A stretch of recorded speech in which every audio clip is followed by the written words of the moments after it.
فمن رغب عن سنتی فلیس منی، جس نے میری سنت کو چھوڑ دیا، اس سے منہ موڑا، وہ مجھ سے نہیں ہے، میرا اس سے کوئی تعلق نہیں۔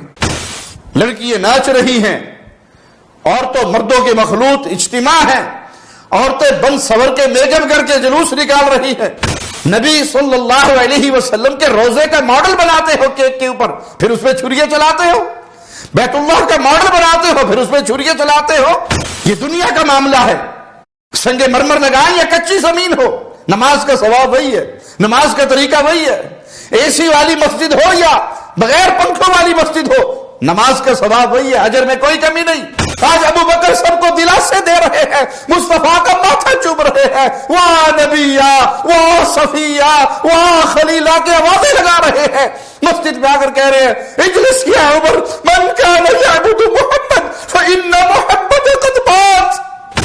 ہر لمحہ قرآن اور سنت کا ترجمان، فضیلت الشیخ توصیف الرحمن۔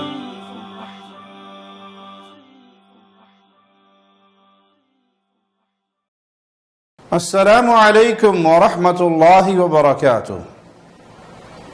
ان الحمد للہ نحمده ونستعینه ونستغفره ونعوذ بالله من شرور انفسنا ومن سيئات اعمالنا، من يهده الله فلا مضل له ومن يضلل فلا هادي له، اشهد ان لا اله الا الله وحده لا شريك له واشهد ان محمدا عبده ورسوله، اما بعد۔ امام الانبیاء، امام کائنات، امام اعظم محمد الرسول اللہ صلی اللہ علیہ وسلم سے پیار کرنا، آپ سے محبت کرنا، یہ اہل ایمان، اہل توحید، اہل الحدیث کا شیوا ہے، کیونکہ ہمیں نبی کریم صلی اللہ علیہ وسلم کا یہ فرمان پہنچا ہے کہ تم میں سے کوئی اس وقت تک مومن نہیں ہو سکتا جب تک وہ اپنی بیٹے، اپنے ماں باپ اور پوری انسانیت سے بڑھ کر رسول اللہ سے پیار نہ کرے صلی اللہ علیہ وسلم۔ آپ کی تعریف بھی کی جائے، آپ کا مقام بھی بیان کیا جائے، جو مقام اللہ نے آپ کو عطا کیا، اور اللہ نے ہمارے پیارے نبی صلی اللہ علیہ وسلم کو بڑا اعلیٰ مقام عطا فرمایا۔ آپ اللہ کے بندے ہیں، آپ اللہ کے رسول ہیں، اور اللہ کی ساری مخلوقات میں سب سے افضل و اعلیٰ ہیں۔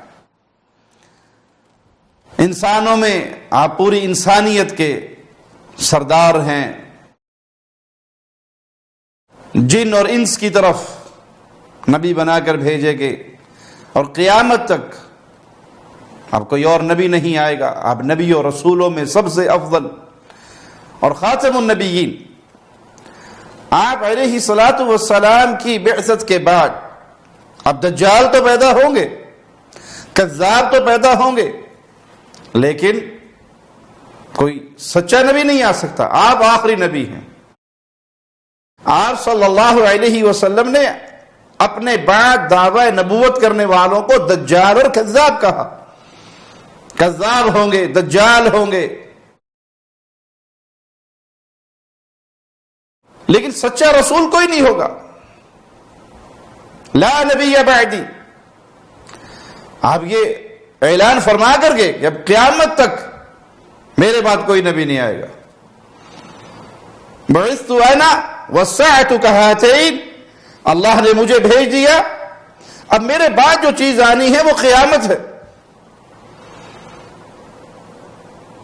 اب کوئی اور نبی نہیں۔ اور اگر کوئی دعوی نبوت کرے تو وہ کذاب ہے، وہ دجال ہے، بعض ظالم جاہل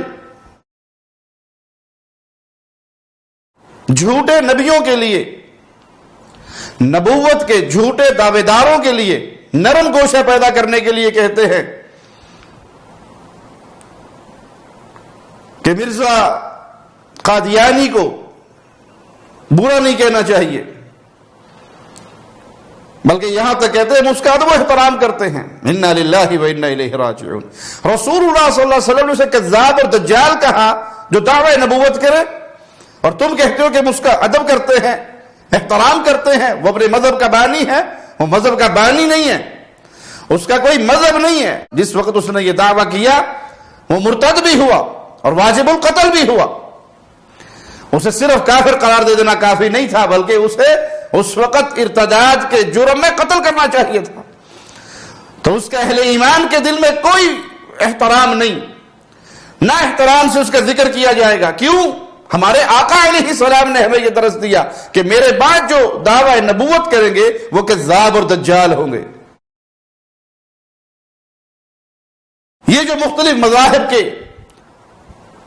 اڈوں پہ جا کر دنیا کمانے کے لیے، پیٹ کا دھندا چلانے کے لیے مولوی بکواس کرتا پھرتا ہے، تو اس کا مقصد صرف اپنی دکانداری اور پیٹ بھرنا ہے کہ کوئی مجھ سے ناراض نہ ہو، ہر کوئی مجھ سے راضی رہے اور ہر طرف سے میری واہ واہ ہو اور ہر طرف سے مجھے چندہ ملتا رہے.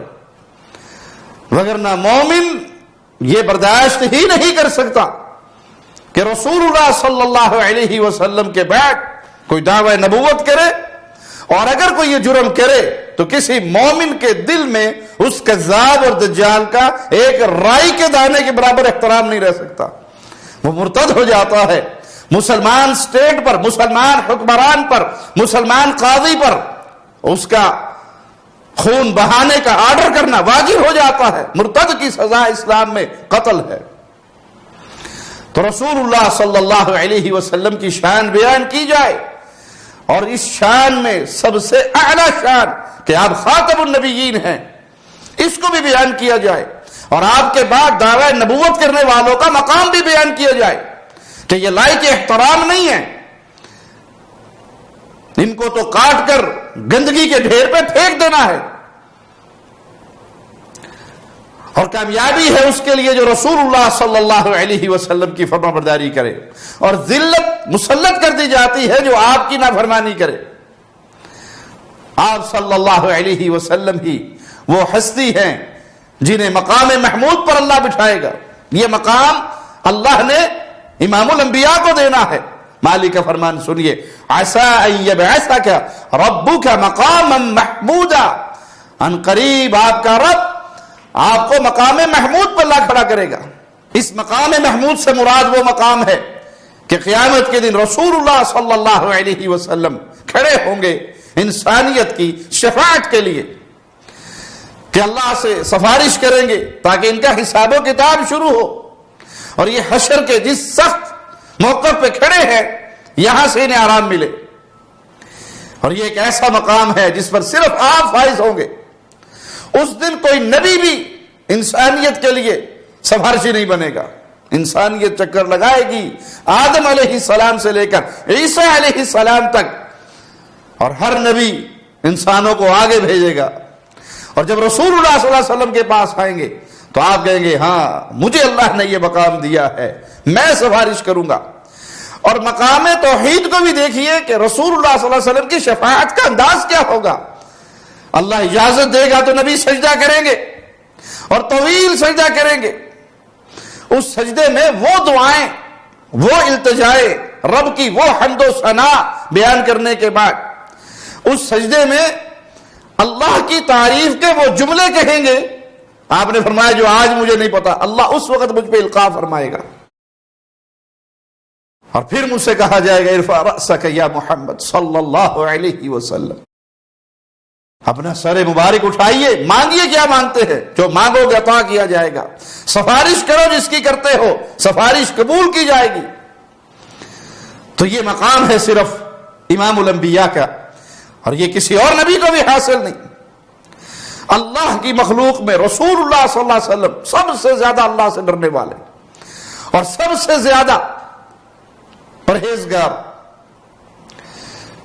وہ یہ مشہور واقعہ آپ نے بارہا علماء سے سنا ہوگا کہ 3 صحابہ اللہ کے نبی صلی اللہ علیہ وسلم کے گھر آئے، آپ کے معمولات زندگی کا سوال کیا، اور پھر ایک نے کہا میں ہمیشہ روزے سے رہوں گا، کبھی افطار نہیں کروں گا. ایک نے کہا میں کبھی شادی نہیں کروں گا. یہ مختلف آوازیں لگا کر چلے گئے. رسول اللہ صلی اللہ علیہ وسلم کو مومنوں کی ماں نے خبر دی. آپ باہر ان کے پیچھے گئے اور انہیں پکڑ کر جو بات کہی وہ یہ کہ میں اللہ سے تم میں سب سے زیادہ ڈرنے والا ہوں. میں روزے بھی رکھتا ہوں، افطار بھی کرتا ہوں، قیام بھی کرتا ہوں، سوتا بھی ہوں، بیویوں کا حق بھی ادا کرتا ہوں. فمن رغب عن سنتی فلیس منی، جس نے میری سنت کو چھوڑ دیا، اس سے منہ موڑا، وہ مجھ سے نہیں ہے، میرا اس سے کوئی تعلق نہیں. تو نجات ہے رسول اللہ صلی اللہ علیہ وسلم کی فرما برداری میں. یہ سوچنا کہ ہم آپ سے زیادہ محنت کریں، آپ سے آگے بڑھے محنت میں، کوئی سوچ ہی نہیں سکتا. یا آپ کی سنت کو کم سمجھے اور سمجھے کہ عبادت اس سے زیادہ کریں گے تو نجات ہوگی، یہ کامیابی کا راستہ نہیں ہے. کامیابی کا راستہ ہے اتباع محمد کریم صلی اللہ علیہ وسلم. تو اسی لیے اہل الحدیث کی ہمیشہ دعوت یہ ہوتی ہے، بھائی عمل کرنے سے پہلے سوچو. یہ حدیث سے ثابت ہے. عید میلاد النبی کے نام پہ تم جو کچھ کر رہے ہو، اور آج تو بہت کچھ ہو رہا ہے، لڑکیاں ناچ رہی ہیں، عورتوں مردوں کے مخلوط اجتماع ہیں، عورتیں بن سور کے میک اپ کر کے جلوس نکال رہی ہیں،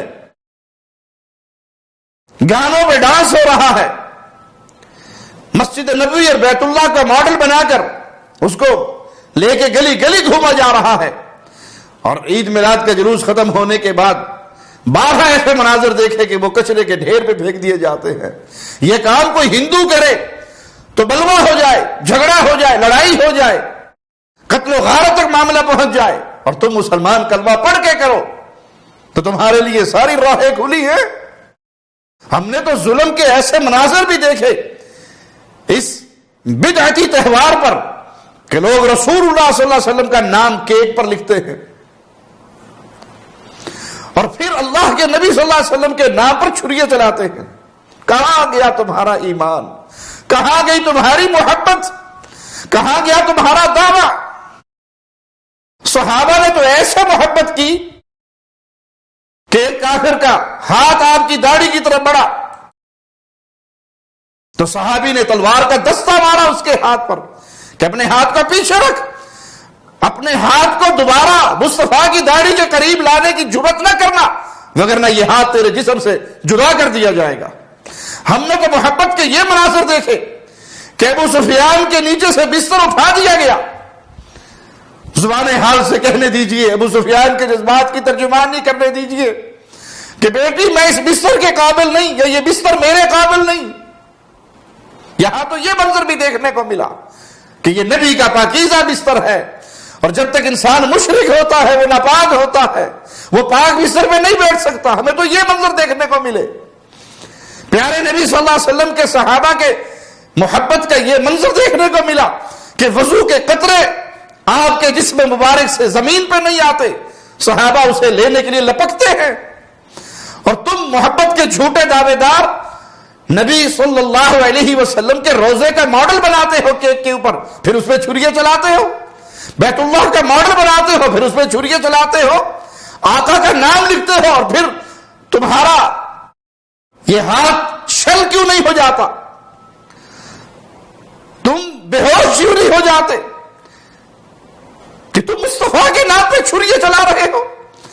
مولا علی نے تو کہا تھا کہ آپ کا نام جہاں لکھا ہوا ہے، یہ صلح نامہ لکھتے ہوئے کفار کہہ رہے نام مٹا دو. میں مصطفیٰ کا نام نہیں مٹا سکتا، میں محمد رسول اللہ کا نام نہیں مٹا سکتا، اور تم نبی کے نام پہ چھریاں چلاؤ، اور پھر بھی تم سنی کے سنی رہو، مسلمان کے مسلمان رہو، محبت کے دعوے میں بڑے اونچے رہو. شیطان نے تمہیں کس کام پہ لگا دیا؟ جن صحابہ نے اپنے بچے قربان کروا دیے، اپنی گردنیں کٹوا دی، کیا ان صحابہ کے لیے یہ کیک کاٹنا، یہ جلوس نکالنا، یہ جھنڈیاں لگانا، یہ چراغاں کرنا یہ کوئی مشکل کام تھا؟ جنہوں نے اپنی جانیں قربان کر دی. ام عمارہ کبھی دائیں سے کبھی بائیں سے احد کے میدان میں رسول اللہ کا دفاع کرتے ہوئے نظر آئی، تو کیا ان کے لیے میلاد النبی پہ جشن منانا مشکل کام تھا؟ تم نے رسول اللہ صلی اللہ علیہ وسلم کے راستے کو چھوڑ دیا. اصل مقام تو آپ کی عزت کو بیان کرنا ہے، اور وہ ہے آپ کی فرمانبرداری کے ذریعے آپ کی عزت کی جائے، آپ کی نافرمانی کرنے والے پر اللہ ذلت مسلط کر دیتا ہے۔ کبھی تو تنہائی میں بیٹھ کے سوچو، یہ عید میلاد النبی منانا ثواب کا کام ہے یا گناہ کا؟ اگر یہ گناہ ہے تو ہر مسلمان کو رکنا چاہیے، اگر یہ ثواب ہے تو کبھی تو عقل کے ناخن لو، یہ ثواب کا کام تھا تو ابو بکر، عمر، عثمان و علی اس سے پیچھے کیوں رہے؟ اگر یہ ثواب تھا قرآن اس سے خالی کیوں ہے؟ اگر یہ ثواب تھا احادیث اس سے خالی کیوں ہے؟ اگر یہ ثواب تھا صحابہ کا عمل اس میں یہ موجود نہیں ہے، خالی کیوں ہے؟ آج تمہارے مفتیوں کو یہ جواب دینا پڑ رہا ہے۔ الیاس قادری صاحب کہتے ہیں کہ لازمی نہیں ہے۔ شریعت میں جب کوئی چیز شریعت سے نہ ٹکراتی ہو اور شریعت جس کو منع نہ کرے تو وہ جائز ہوتا ہے۔ صحابہ کرام نے یہ لینتھر کی مسجدیں، سریے، سیمنٹ اور اونچی اونچی مسجدیں کب بنائی تھی؟ پنکھے کب لٹکائے تھے؟ اے سی کہاں لگائے تھے مسجدوں میں؟ یہ ڈھکوسلے ہیں جو تمہارے مفتی بیان کر رہے، یہ دنیا کا معاملہ ہے۔ سنگ مرمر لگائیں یا کچی زمین ہو، نماز کا ثواب وہی ہے، نماز کا طریقہ وہی ہے۔ اے سی والی مسجد ہو یا بغیر پنکھوں والی مسجد ہو، نماز کا ثواب وہی ہے، اجر میں کوئی کمی نہیں۔ لائٹنگ ہو یا لالٹینیں جلی ہوئی ہو، ثواب وہی ہے، کوئی فرق نہیں۔ لیکن تم اس عید پر کہتے ہو کہ اجر ہے، ثواب ہے، جنت میں جانے کی گارنٹی ہے، تو پھر بتاؤ صحابہ اس سے کیوں محروم رہے؟ تابعین کیوں محروم رہے؟ تبع تابعین، محدثین، ائمہ دین کیوں محروم رہے؟ یہ خبر ہوئی تو صرف ملک اربل کے شاہ مظفر کو 6 صدی ہجری میں، اس سے پہلے سب کے سب ناواقف رہے، نابلد رہے، جاہل رہے، نعوذ باللہ ثم نعوذ باللہ۔ تمہیں پتہ لگا یہ دین ہے، پھر تمہیں پتہ لگا کہاں سے؟ جب قرآن میں نہیں، حدیث میں نہیں، صحابہ میں نہیں، تابعین میں نہیں، تمہیں کہاں سے پتہ لگا؟ یہ 12 وفات کو تم نے 12 ربیع الاول کا جشن منا لیا، 25 30 40 سال پیچھے لوٹ جاؤ تو یہ 12 وفات کے نام سے، اور تم نے کتنے بڑے جرم کے تیر چلائے کہ سوائے ابلیس کے باقی سب خوشیاں منا رہے ہیں۔ آج عائشہ رو رہی ہے رضی اللہ تعالی عنہا، آج فاطمہ الزہرا رو رہی ہے رضی اللہ تعالی عنہا، آج بلال بے ہوش ہو رہے ہیں رضی اللہ تعالی عنہ، آج عمر تلوار نکال چکے ہیں رضی اللہ تعالی عنہ، آج ابو بکر سب کو دلاسے دے رہے ہیں، مصطفیٰ کا ماتھا چوم رہے ہیں، واہ نبیہ، واہ صفیہ، واہ خلیلہ کی آوازیں لگا رہے ہیں، مسجد میں آ کر کہہ رہے ہیں اجلس یا عمر من کان یعبد محمد فإن محمد قد مات۔ آج تو مدینے میں کہرام مچا ہوا ہے۔ انس کہتے ہیں مدینے کا تاریخ ترین دن وہ دن تھا جس دن مصطفیٰ مدینے سے فوت ہو کر قبر میں دفن ہو گئے، رب کی جنتوں کے مہمان بن گئے۔ صحابہ رو رہے ہیں۔ ایک صحابی کا قول ہے کہ ہم ایسے بکھر گئے جیسے بکریوں کا چرواہا غائب ہو جائے تو بکریوں کا ریوڑ بچھڑ جاتا ہے۔ آج مدینہ تاریخ ہو گیا، تمہیں ناچنے کا موقع ملا۔ آج مدینے میں غم کے بادل چھا گئے، تمہیں اپنی عورتوں کو بنا سوار کر باہر نکالنے کا موقع ملا۔ آج صحابہ رو رہے ہیں، تم جشن منا رہے ہو۔ آج مومنوں کی مائیں رو رہی ہے، تم جشن منا رہے ہو۔ آج فاطمہ الزہرا آواز لگا رہی ہے کہ یہ غم جو مجھ پہ ٹوٹا سورج پہ ٹوٹ جاتا، سورج اندھا ہو جاتا، پہاڑوں پہ ٹوٹ جاتا، پہاڑ ریزہ ریزہ ہو جاتے۔ فاطمہ الزہرا تو رو رہی ہے، حسن و حسین نانا نانا کی آوازیں لگا رہے ہیں، اور امت محمد ناچ رہی ہے، ڈانس کر رہی ہے، انڈین گانوں پہ رقص کر رہی ہے۔ یہ مجلس سجی ہوئی ہے، تم بھی رسول سے محبت کرنے والے ہو، تم گستاخ رسول ہو، اور یہ کہہ کر تم صحابہ کے گستاخ ہو۔ کیا آج سب خوشیاں منا رہے ہیں سوائے ابلیس کے؟ تم نے یہ تیر صحابہ پر مارا ہے۔ 12 ربیع الاول کے دن خوشیاں نہ تو میرے نبی کے گھر میں ہے، نہ صحابہ کے گھر میں ہے، نہ فاطمہ الزہرا کے گھر میں ہے، نہ سیدنا علی اور حسن و حسین کے گھر میں ہے۔ وہاں غم ہے، وہاں دکھ ہے، وہاں نبی کی جدائی کے غم ہے۔ فاطمہ پوچھ رہی ہے انس تمہارے اندر وہ ہمت کہاں سے آئی، وہ کہاں سے ایسا جگر لے کر آئے کہ تم نے اپنے ہاتھوں سے محمد کے پیارے جسم پر مٹی ڈال دی صلی اللہ علیہ وسلم۔ اور جو تمہیں روکے کہ دین میں بدعات نہ کرو، دین میں نئے کام نہ کرو، تم اس پر فتوے لگا دو، یہ گستاخ رسول ہے. گستاخ رسول وہ ہے جو رسول کی سنت کو چھوڑے، جو دین میں بدعات جاری کرے. وہ اپنے عمل سے کہہ رہا ہے کہ بڑا ثواب کا کام تھا لیکن نعوذ باللہ رسول اللہ نے چھپا لیا، یا نعوذ باللہ رسول اللہ کو پتہ ہی نہیں لگا، ہمیں پتہ لگا.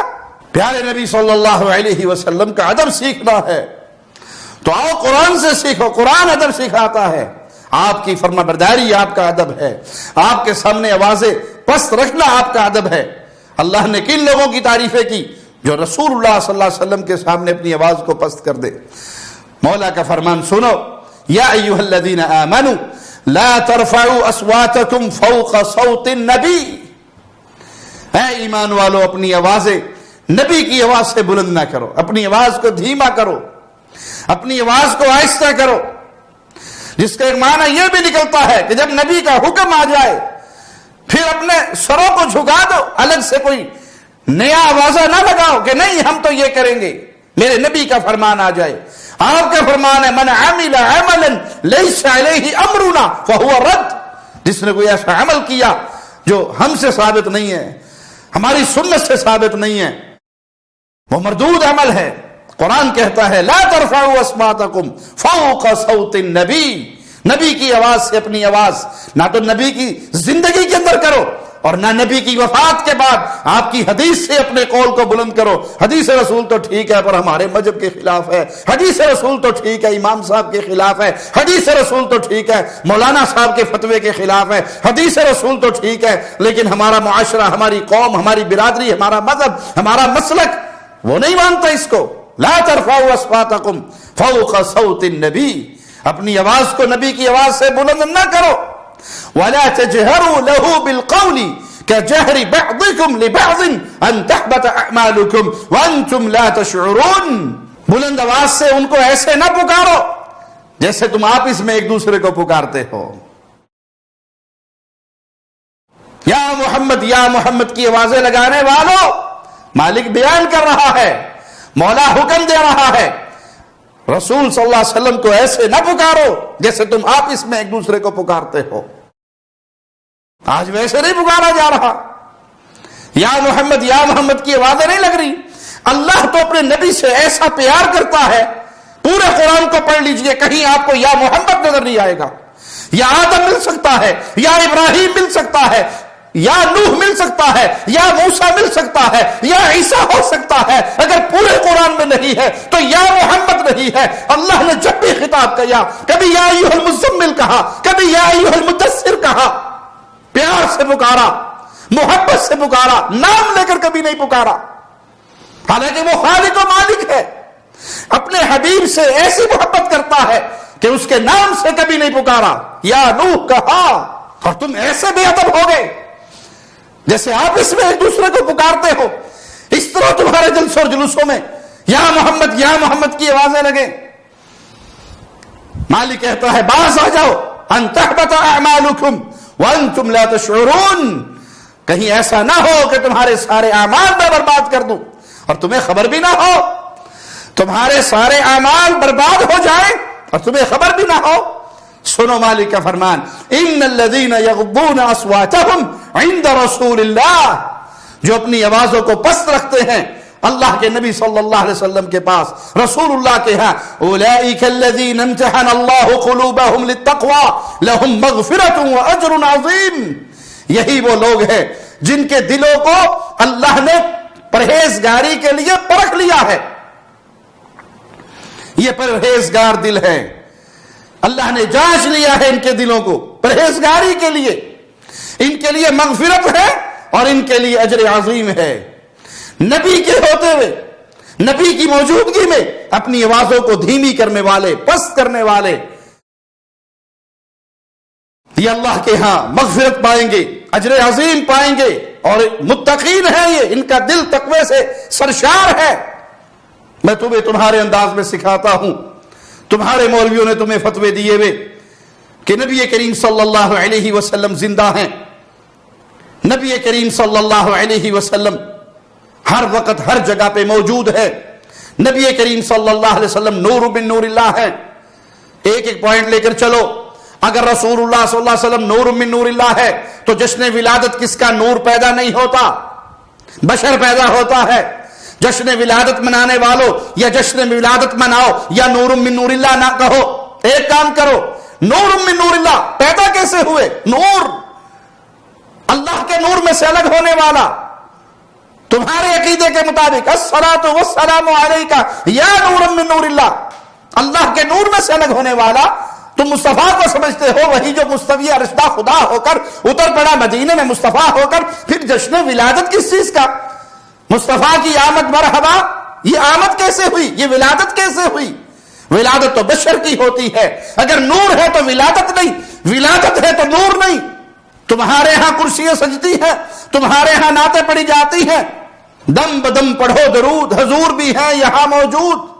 دم بدم پڑھو درود، میرے آقا بھی ہیں ہم جہاں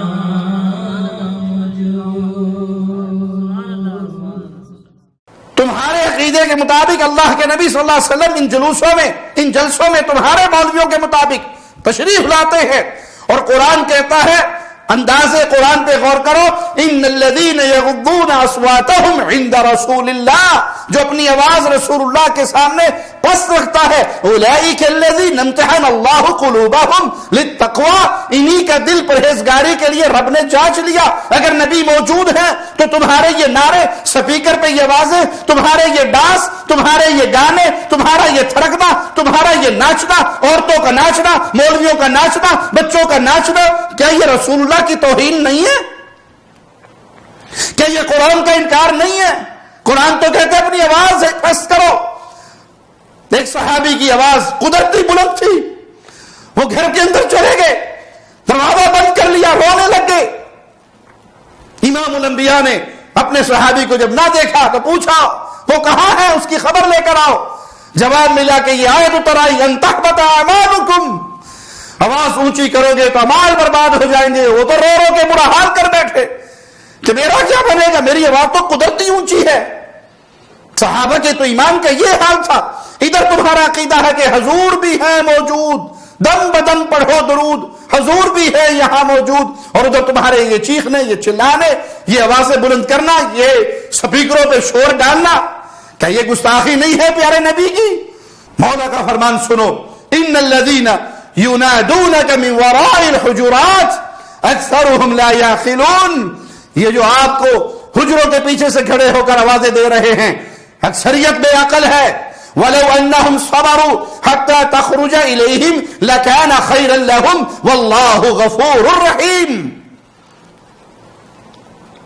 ان کے لیے چاہیے کیا تھا، اگر یہ لوگ یہاں تک صبر کرتے کہ آپ خود نکل کر ان کے پاس آ جاتے، یہی ان کے لیے بہتر تھا، اور اللہ غفور الرحیم ہے۔ قرآن نے تو اپنے نبی کا یہ ادب سکھایا کہ آپ کو ملنے جاؤ تو حجرے کے باہر کھڑے ہو کے آوازیں نہ لگاؤ، آوازیں اونچی نہ کرو۔ اور تم نے کیا دین بنا لیا، دین کی شکل کو ہی بگاڑ دیا۔ یہود و نصارہ کے راستے پر چلے، وہ عیسیٰ علیہ السلام کا کرسمس ڈے مناتے ہیں، تم نبی کریم صلی اللہ علیہ وسلم کا جشن عید میلاد مناتے ہو، یہ تو ان کا راستہ ہے۔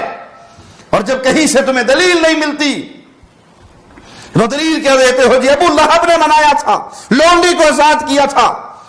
ہم نے کہا مبارک ہو یہ تقسیم، تمہیں ابو لہب کا عمل مبارک، ہمیں ابو بکر کا عمل مبارک کہ ابو بکر نے ساری عمر نہیں منایا، عمر نے نہیں منایا، عثمان نے نہیں منایا، علی نے نہیں منایا، معاویہ ابو سفیان نے نہیں منایا، حسن اور حسین نے نہیں منایا، اہل بیت اور صحابہ نے نہیں منایا، رضوان اللہ علیہم اجمعین۔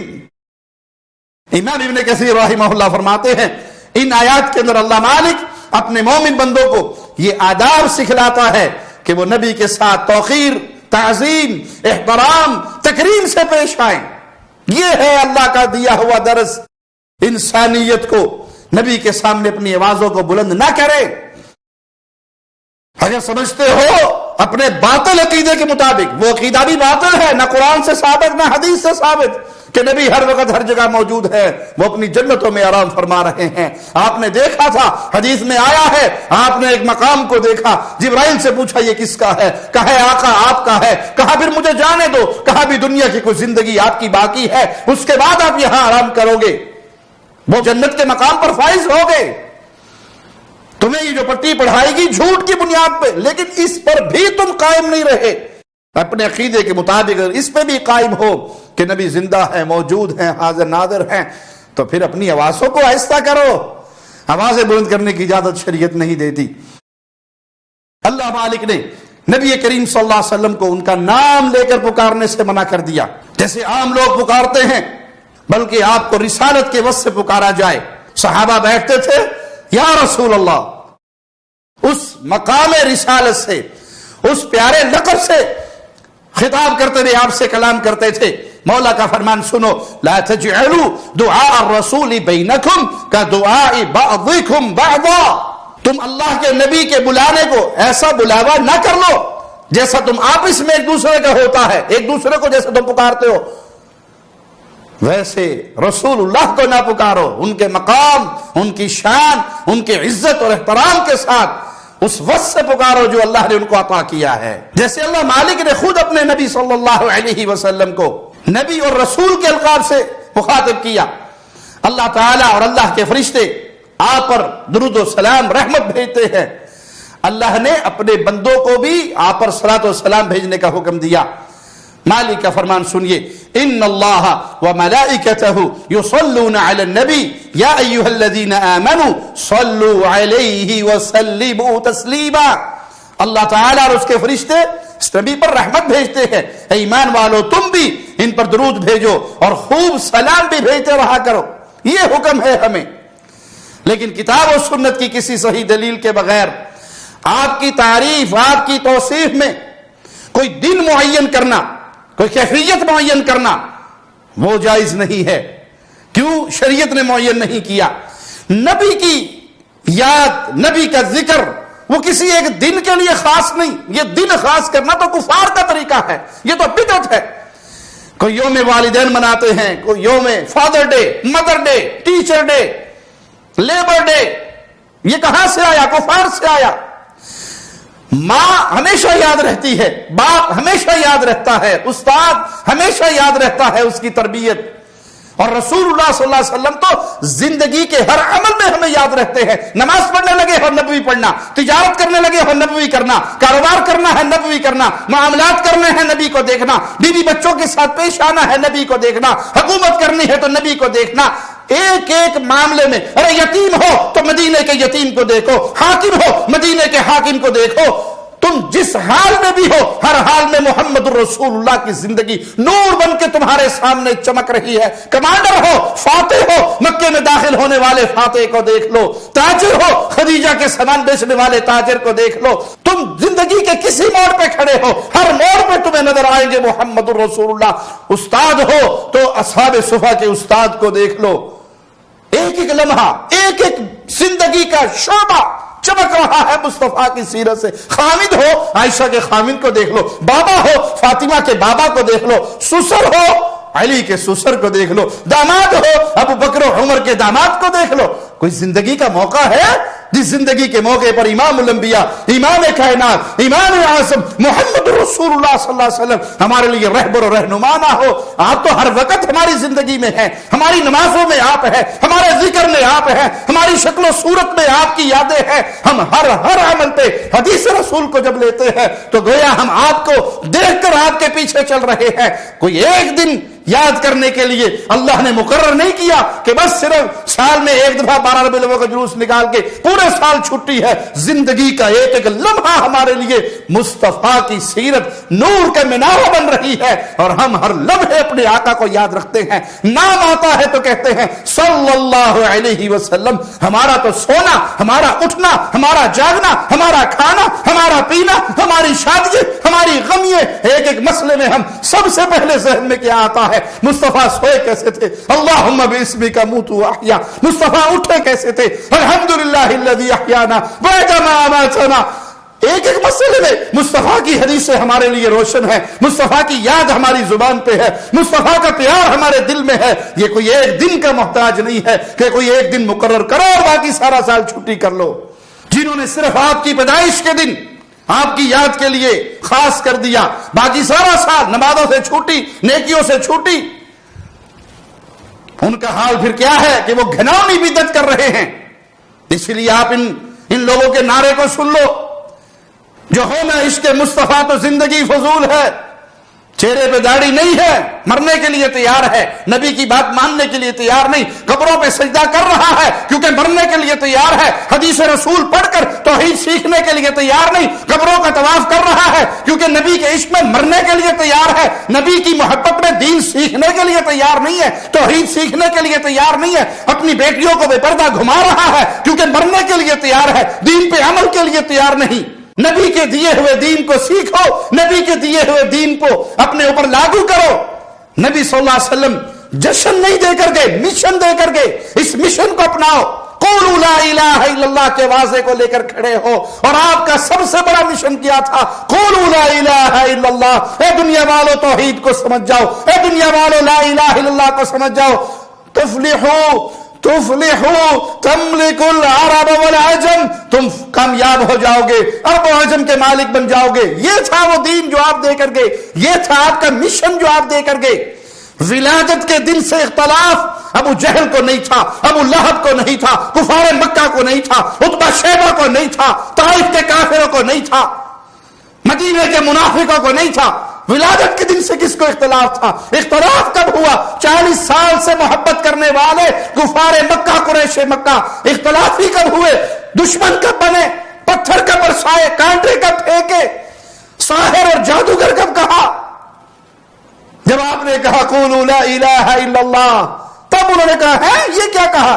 اجعل الالہۃ الہ واحدہ، ساروں کو چھوڑ کر ایک کو پوجے؟ بڑی عجیب دعوت لے کر آئے ہو، آبا و اجداد سے کبھی یہ ہم نے بات سنی نہیں۔ ابو لہب نے کہا تیرے ہاتھ ٹوٹ جائیں نعوذ باللہ، رب نے کہا تبت یدا ابی لہب وتب، ابو لہب تیرے ہاتھ ٹوٹ جائیں۔ اختلاف ولادت سے نہیں تھا، مشن سے تھا، توحید سے تھا، عقیدے سے تھا۔ آپ ولادت کے دن کا جشن دے کر نہیں گئے، زندگی بھر کا مشن دے کر گئے کہ جس کام میں رسول اللہ کا مبارک لہو گرا، جس کام میں صحابہ کا مبارک لہو گرا، اس کام کو نہ بھولنا۔ اے میری امت، اے میری امت، جس نے مجھ سے سن لیا وہ آگے پہنچائے۔ بلغوا عنی ولو آیہ، ایک آیت بھی تم تک پہنچی ہے، ایک حدیث بھی تم تک پہنچی ہے تو آگے پہنچا دو۔ یہ تھا وہ مشن جس کو آج امت بھلا بیٹھی، اور شیطان نے جشن ولادت میں لگا کر پورے دین توحید سے ہی منہ موڑ دیا۔ ضرورت ہے آپ صلی اللہ علیہ وسلم کی دی ہوئی باتوں پہ عمل کرنے کا، کیونکہ وہ باتیں اپنی مرضی سے نہیں کرتے تھے۔ وما ينطق عن الهوى ان هو الا وحی یوحى، وہ اپنی خواہش سے دین کی بات نہیں کہتے تھے، وہ تو صرف وحی ہے جو اتاری جاتی ہے، نبی پر وحی ہوتی تھی اور نبی اس وحی کو بیان کرتے تھے۔ لہذا سنت میں شک پیدا کرنا، سنت کی شان کو گھٹانا، سنت کا انکار کرنا، سنت کی اپنی طرف سے تعویلیں کرنا، یہ ہے آپ کی اصل گستاخی۔ نبی نے جو سنتیں دی ان سنتوں کو سنبھال لو، ان سنتوں کو سینے سے لگا لو، ان سنتوں پہ عمل کرو، دین کو سیکھو، علم کو حاصل کرو، علماء کے ساتھ جڑ کر رہو، علماء کے گستاخ نہ بنو، علماء کی توہین کرنے والے نہ بنو، علماء کو گالیاں دینے والے نہ بنو۔ یہ علماء عام ہستیاں نہیں ہیں، ورثۃ الانبیاء ہیں، یہ نبیوں کے وارث ہیں۔ ان کو گالیاں نہ دو، ان کے سامنے بدزبانی نہ کرو، ان کی توہین نہ کرو۔ اور اگر کوئی ظالم نبی کے وارثوں کی توہین کرتا ہے، ان کو گالیاں دیتا ہے، بدزبانی کرتا ہے، تو وہ ایسا مجرم ہے کہ وہ مصطفیٰ کا دشمن بن رہا ہے، کیونکہ یہ مصطفیٰ کے دین کے وارث ہیں۔ اور انبیاء کے وارثوں کو گالیاں دینا اپنی دنیا اور آخرت برباد کرنے کے مترادف ہے۔ اللہ سے ڈرو، توبہ کرو، علماء کی عزت کو سمجھو، علماء کے مقام کو سمجھو، علماء کے مرتبے کو سمجھو.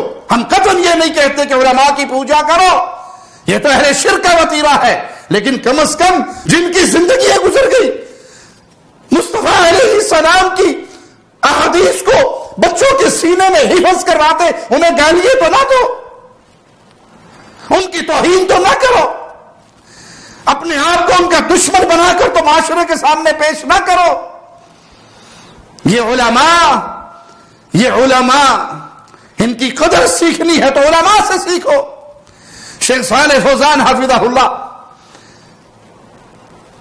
یہ حدیث سناتے ہوئے کہ اللہ علم کو ایسے نہیں اٹھائے گا کہ عالم صبح اٹھے اور اس کا سینہ خالی ہو اور وہ علم سے کوڑا ہو چکا ہو، بلکہ علماء کی موت کے ذریعے اللہ علم کو اٹھا لے گا. آج کہاں ہے شیخ ابن باز جیسا کوئی عالم، شیخ ابن عثیمین جیسا کوئی عالم؟ کہاں ہے عبداللہ بہاولپوری رحمت اللہ علیہ جیسا کوئی عالم، بدیع شاہ راشدی رحمہ اللہ جیسا کوئی عالم، احسان الہی ظہیر رحمہ اللہ جیسا کوئی عالم، عبدالرشید اظہر رحمہ اللہ جیسا کوئی صاحب کلام کہاں ہے جس کی زبان پہ قرآن پانی کی طرح بہا کرتا تھا؟ کہاں ہے؟ ڈھونڈتے پھرو. شیخ عبد المنان نور پوری رحمہ اللہ جیسا کوئی عالم ہے؟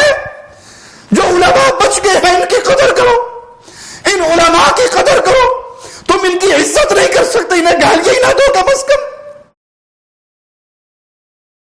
گالیاں دے کر تم لوگوں کو کیا درس دے رہے ہو؟ لوگوں کو کیا پیغام دے رہے ہو؟ یہ علماء کو گالی دینا دین کی توہین کرنے کے مترادف ہے کہ یہ رسول کے وارث ہے، یہ اللہ کے نبی صلی اللہ علیہ وسلم کی دی ہوئی امانت کو سینوں میں لے کر بیٹھے ہیں. یہ کاروبار کے لیے نہیں نکلے، یہ بازاروں میں نہیں نکلے، انہوں نے وراثت رسول کو لیا، اس کو سیکھا اور پھر اس کو آگے منتقل کرنا شروع کر دیا. یہ حدیثوں کو یاد کرنے والے اور حدیثوں کو یاد کروانے والے ہیں. ان کے چہرے رسول اللہ صلی اللہ علیہ وسلم کی حدیث کی روشنی میں منور ہیں. اللہ کے لیے ان علماء کے اٹھ جانے سے پہلے ان کی قدر کیجئے، اپنے بچوں کو ان کے حوالے کیجئے تاکہ یہ تمہارے بچوں کو بھی دین سکھائیں، علماء بنائیں. اخلاق کے دامن کو ہمیشہ تھامے رکھیے. یہ گالی گلوچ بازاری لوگوں کا کام ہوتا ہے، بے حیا لوگوں کا کام ہوتا ہے، بے دین لوگوں کا کام ہوتا ہے. یہ کسی دیندار کا کام نہیں.